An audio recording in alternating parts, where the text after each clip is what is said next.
अस्सलाम वालेकुम। 7th class. उम्मीद करती हूँ सब बच्चे खैरियत से होंगे और अपना प्रीवियस टास्क कंप्लीट कर चुके होंगे। 7th क्लास आज हमारा लेक्चर नंबर 41 जाएगा, जिसकी डेट है 15 सितंबर 2020 एंड डे है ट्यूसडे। सब बच्चे अपनी डायरी नोट डाउन करिएगा। पहले डायरी है आपकी 7th class, chapter number 5, exercise number 5.2, question number 1 and 2, solve on neat register. हमारी मंडे वाले दिन कल एक्सरसाइज नंबर 5.1 कंप्लीट हो गई थी। आज हम नेक्स्ट एक्सरसाइज 5.2 स्टार्ट करेंगे। उसके फर्स्ट 2 क्वेश्चंस हमने करने हैं और ये सारे क्वेश्चन आपने नीट रजिस्टर पे सॉल्व करने हैं। लेकिन 5.2 एक्सरसाइज करने से पहले फिर हम इस एक्सरसाइज से रेलिवेंट थ्योरी को डिस्कस कर लेते हैं।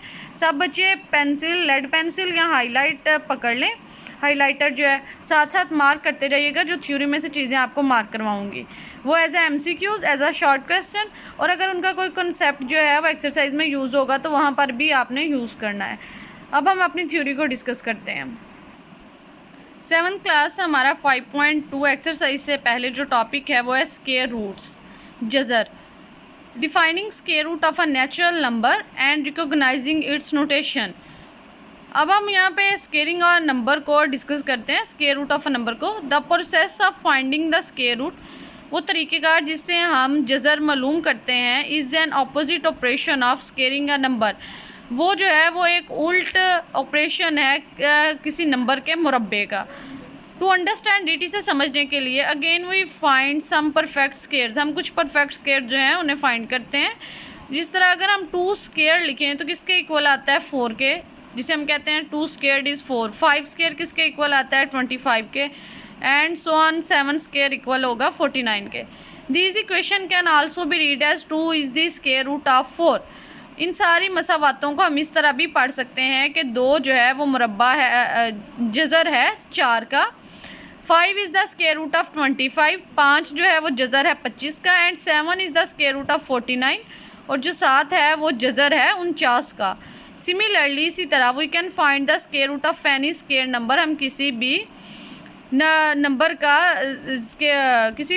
का स्क्वायर नंबर का जज़र मालूम कर सकते हैं। फॉर दिस पर्पज़, इस मकसद के लिए वी यूज़ द सिंबल, हम ये वाला सिंबल जो है अलामत जो इसका इस्तेमाल करते हैं to represent a square root.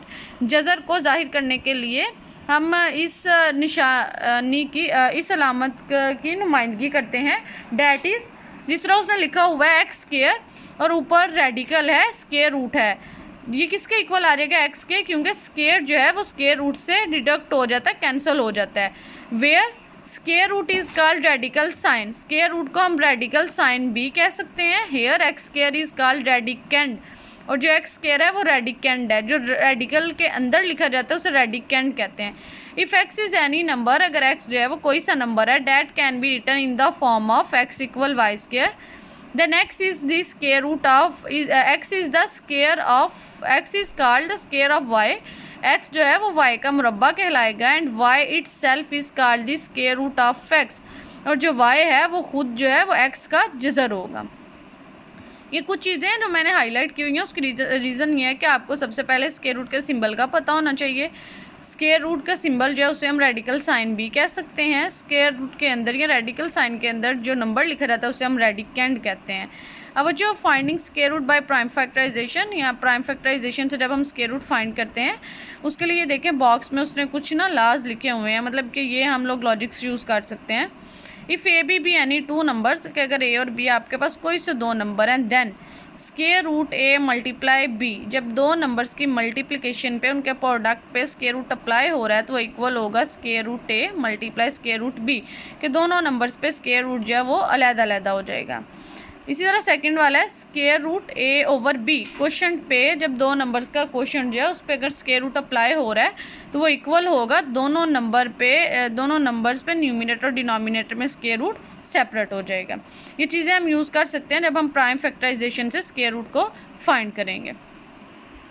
The prime factors of a perfect square are always in the pairs, जो प्राइम फैक्टर्स होते हैं किसी परफेक्ट स्क्वायर के, जो मुकम्मल मुरब्बा हो, वो हमेशा पेयर्स की फॉर्म में होते हैं, जोड़ों की शक्ल में होते हैं प्राइम फैक्टराइजेशन में। प्राइम फैक्टराइजेशन से हम क्वेश्चन को किस तरह उसका स्क्वायर रूट फाइंड करते हैं, उसे सॉल्व करते हैं, ये हम जब क्वेश्चन में आपको एक्सरसाइज में करवाती हूँ वहीं पे आपको स्टेप्स जो हैं वो बता दूँगी सारे। लेकिन हमें ये पता होना चाहिए, आइडिया होना चाहिए कि अगर कोई नंबर परफेक्ट स्क्वायर है तो उसके प्राइम फैक्टर्स हमेशा पेयर्स की फॉर्म में अकर करेंगे। Finding square roots of fractions, कसरों का जज़र मालूम करने का तरीका। वी नो डैट, हम जानते हैं, there are 3 types of common fraction, कि 3 किस्म की फ्रैक्शंस होती हैं।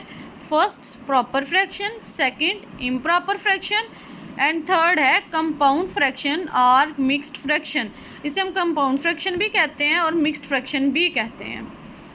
अब 1 बाय 1 हमने पहले एक्सरसाइज में स्क्वायर रूट फाइंड करेंगे बाय प्राइम फैक्टराइजेशन, फिर अब फ्रैक्शंस का स्क्वायर रूट फाइंड करेंगे, फिर हम डिवीजन मेथड से भी स्क्वायर रूट फाइंड करेंगे। लेकिन इस एक्सरसाइज 5.2 से पहले यही चीज़ें थी जिन्हें डिस्कस किया जा सकता था। इन सारी चीज़ों को आप लोग याद रखिएगा जो आपको मार्क करवाई हैं। अब हम एक्सरसाइज के क्वेश्चंस की तरफ आते हैं।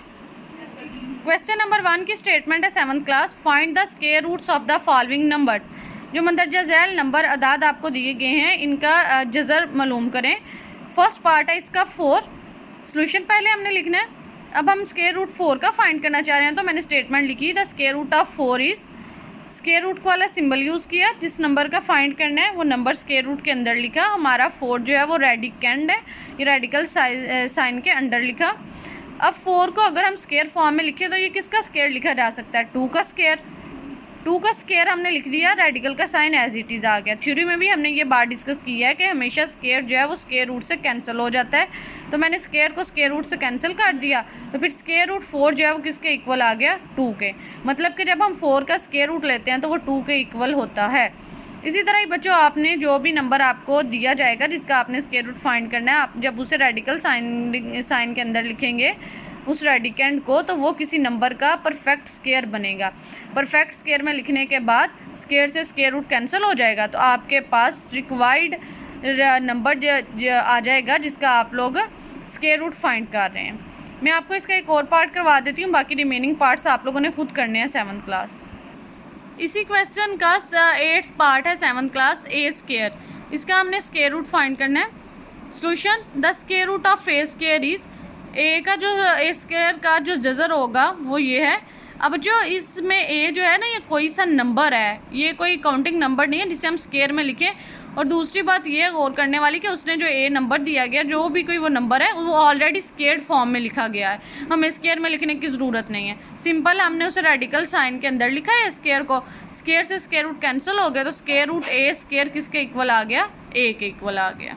इसी तरह ही बाकी सारे क्वेश्चन भी आपने करने हैं, एक एक स्टेप का ये क्वेश्चन है जो आप लोगों ने सॉल्व करना है। क्वेश्चन नंबर 2 की तरफ आए 7th class, find the square roots of the following numbers. मंदरजा झैल नंबरों का जज़र मालूम करें by prime factorization, prime factorization के तरीके से। फर्स्ट पार्ट है इसका 144। प्राइम फैक्टराइजेशन का मेथड आप लोग 5 क्लास से पढ़ रहे हैं, वो इस तरह आप लोग प्राइम फैक्टर्स फाइंड करते हैं। 144 हमने लिखा, आप लोगों ने देखना है कि ये किस टेबल से जाएगा। जिस तरह लास्ट पे 4 इवन है तो ये 2 के टेबल से जाएगा, 2 7 ज़ा 14, 2 2 ज़ा 4। फिर 2 के टेबल से करेंगे 2 3 ज़ा 6, 2 1 कैरी गया तो 2 6 ज़ा 12। फिर नेक्स्ट क्या होगा, 2 1 ज़ा 2, फिर 1 कैरी जाएगा 6 के साथ तो 2 8 ज़ा 16। अगेन ये 2 से ही डिवाइड हो रहा है, 2 9 ज़ा 18। फिर ये अब 9 जो है ये कॉर्ड नंबर है, ये इवन नंबर 2 से डिवाइड नहीं होगा, तो हम 3 से करेंगे, 3 3 ज़ा 9 एंड देन 3 1 ज़ा 3। अब जब 1 आ जाता है तो हम वहीं पे टर्मिनेट कर देते हैं, उसे छोड़ देते हैं। फिर नेक्स्ट प्राइम फैक्टर्स को लिखने का तरीक़ेकार क्या होता है कि हम लिखते हैं prime factors of 144 are 144 equal जितने प्राइम फैक्टर्स थे उन सबको मल्टीप्लिकेशन के साइन के साथ हमने लिख दिया। अब नेक्स्ट बच्चों जो आप लोगों ने स्टेप करना है इस क्वेश्चन में, फिर प्राइम फैक्टर्स को लिखने के बाद उस नंबर के इक्वल आपने उसका स्क्वायर रूट लेना। आप लिखेंगे taking square root on both sides, दोनों तरफ जज़र लेने से स्क्वायर रूट जो है वो 44 के ऊपर भी आ जाएगा, 144 के ऊपर भी, और जो जितना भी एक्सप्रेशन जो है वो राइट साइड पे लिखा हुआ है उसके ऊपर भी स्क्वायर रूट आ जाएगा। मैंने उसे साथ ही शॉर्ट फॉर्म में चेंज कर दिया है कि जो नंबर पेयर्स में अकर कर रहा था मैंने उसे पेयर फॉर्म में लिख दिया है। फॉर एग्जांपल 2 2 दफ़ा था तो मैंने उसे 2 स्क्वायर लिखा। मल्टीप्लाई अगेन 2 जो था वो 2 टाइम्स था, मैंने उसे फिर 2 का स्क्वायर लिखा। इसी तरह मल्टीप्लाई 3 का स्क्वायर। अब जो रेडिकल का साइन जो है वो सब पे यही आप लोगों को जो बॉक्स में मार्क करवाया था ना, उसमें यही था कि जब रेडिकल का साइन जो है वो दो नंबर्स के प्रोडक्ट पे या दो नंबर्स के क्वोशिएंट पे अप्लाई हो रहा हो तो रेडिकल न्यूमिनेटर और डिनोमिनेटर पे अलग-अलग हो जाता है। इसी तरह ही मल्टीप्लिकेशन में दोनों नंबर्स पर अलग-अलग हो जाता है, स्प्लिट हो जाता है। तो मैंने सारे नंबर्स पर रेडिकल का साइन जो है उसे सेपरेट कर दिया। अब स्केयर से स्केयर रूट कट जाएगा, सबके ऊपर स्केयर है सारे नंबर्स के ऊपर, और उसके ऊपर फिर क्या है, रेडिकल का साइन है। जब स्केयर से स्केयर रूट कैंसिल हो गया तो फिर क्या आ जाएगा, 2 × 3। जब इन्हें मल्टीप्लाई करेंगे 2 2 ज़ा 4 एंड 4 3 ज़ा 12, तो हमारे पास आंसर क्या आ जाएगा, 12। तो फिर था स्केयर रूट ऑफ 144 इज़ 12, तो हमारे पास 144 का जज़र क्या होगा, 12। ये हम लोगों ने फाइंड करना था इसका स्केयर रूट 144 का। इसी तरह बाकी सारे क्वेश्चन भी एज इट इज़ होने हैं 7th क्लास। चले मैं आपको एक 4 डिजिट नंबर का square root by prime factorization किस तरह फाइंड करते हैं वो भी सॉल्व करवा देती हूँ। 4 3 5 6 को हमने इस तरह लिखा। डिवीजन लिखने के बाद फिर हम इसे 2 से ही करना स्टार्ट करेंगे, क्योंकि जो 6 इसका लास्ट डिजिट है वो एक इवन नंबर है। 2 2 ज़ा 4, 2 1 ज़ा 2, 1 5 के साथ कैरी गया, 2 7 ज़ा 14 एंड देन फिर 1 जो है वो 6 के साथ कैरी जाएगा, तो 2 8 ज़ा 16। अगेन ये 2 से ही जाएगा, 2 10 ज़ा 20, 1 7 के साथ कैरी गया, 2 8 ज़ा 16 एंड देन फिर 1 8 के साथ कैरी गया, 2 9 ज़ा 18। अब इसका लास्ट डिजिट जो है 1089 का वो एक ऑड नंबर है, तो अब ये 3 के टेबल से जाएगा। 2 के बाद जो स्मॉलेस्ट ऑड नंबर आता है वो 3 है। उससे पहले चेक कर लेते हैं, 3 3 ज़ा 9, 1 8 के साथ कैरी गया, 3 6 ज़ा 18 एंड देन 3 3 ज़ा 9। अगेन ये 3 से ही होगा, क्योंकि 363 में लास्ट डिजिट जो है वो ऑड है। 3 1 ज़ा 3, 3 2 ज़ा 6 एंड 3 1 ज़ा 3। अब 121 जो है ये 11 के टेबल से ही जाएगा, क्योंकि जब हम 11 का टेबल 11 तक पढ़ते हैं तो 121 आता है। टेबल्स तो माशाल्लाह से आप लोगों ने याद किए हुए हैं। 11 11 ज़ा 121 एंड लास्ट पे 11 1 ज़ा 11। अब हमारे पास 4356 के ये सारे प्राइम फैक्टर्स आ गए। पिछले क्वेश्चन की तरह ही हम इन्हें लिख के इनका स्क्वायर रूट ले लेंगे। प्राइम फैक्टर्स ऑफ 4356 इज, जो प्राइम फैक्टर्स थे उन सबको मैंने मल्टीप्लिकेशन फॉर्म में राइट कर दिया। Taking square root on both sides, दोनों तरफ जज़र लेने से स्क्वायर रूट का साइन जो है वो लेफ़्ट साइड पे भी लिख दिया और राइट साइड वाले एक्सप्रेशन के ऊपर भी रेडिकल का साइन लिख दिया। अब उसी तरह फिर जो नंबर पेयर्स में कर रहे हैं उन्हें स्क्वायर फॉर्म में लिखा। 2 का स्क्वायर, 3 का स्क्वायर, 11 का स्क्वायर। 2 3 और 11 जो है ये पेयर्ड फॉर्म में कर रहे थे, मैंने इन्हें स्क्वायर की फॉर्म में लिख दिया। अगेन रेडिकल का साइन जो है वो मल्टीप्लिकेशन पे सेपरेट हो जाएगा, तो हम लिख देंगे 2 स्क्वायर और ऊपर स्क्वायर रूट, इसी तरह ही 3 और इसी तरह ही 11। इन सारे में जो स्क्वायर है वो स्क्वायर रूट से डिडक्ट हो जाएगा, तो हमारे पास आ जाएगा 2 × 3 × 11।